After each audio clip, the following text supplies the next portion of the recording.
Խալա պետք է պատմությունը ռեկոնստրուկցիաներ, որպեսզի դաս քաղել։ Բայց ենթադրենք, դուք դուրս եք գալիս եկեղեցու, մեր ընկերուհին ձեզ չի հանդիպում, դուք չեք ասում, որ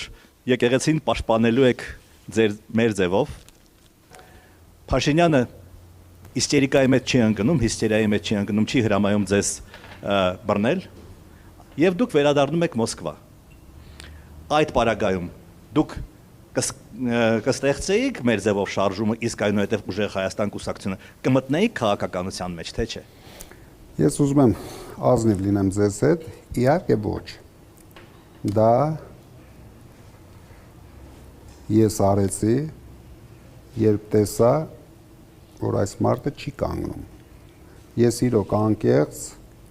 եկել էի եւ անպայման կմոտենային ինձ այդ պահին, թե չէին մոտենա, ես անելու է հայտարարություն մեր եկեղեցին պաշտպանելու համար, բայց չէի որոշել այդ ֆորմատը հայտարարության։ Իհարկե ես ցանկություն չունեի մասնակցեի այս քաղաքական process-ներին, բայց քանի որ ես տեսա, որ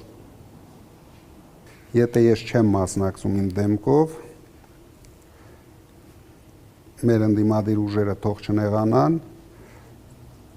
իրենք արդեն կամաց սպառում էին իրենց։ Ես համարում եմ մենք նոր շունչ տվեցինք ընդդիմադիր պայքարին, օգնեցինք ընդդիմությանը, նույնիսկ այն ձայներ չհավաքած ընդդիմությանը համար պայքարելու համար, քանի որ բոլորը տեսան, որ մենք ոչ մի բանի առաջ չեն կանգնում, կալանավորում են, ուրեմն կալանավորում են, նստեցնում են, ուրեմն նստեցնում են, ինչ որ պա դա նույնիսկ պատիվ դառավ մեր համախոհների համար, կալանավորելը, ձերբակալվելը, քանի որ բոլորը հասկացան, որ այսօր խոսքը մեր մասին չի, խոսքը իմ մասին չի, դուք հավատացեք, սա լիրիկա չի, ես ոչ թե ինչ որ բառեր եմ ասում հայրենասիրական,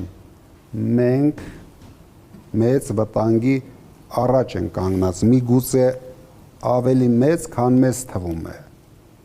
Դրա համար ես գտնում եմ իմ ներկայությունը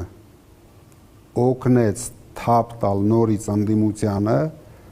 ավելի համար պայքարելու համար եւ ինձ թվում է մենք ունեինք հաջողության հասնելու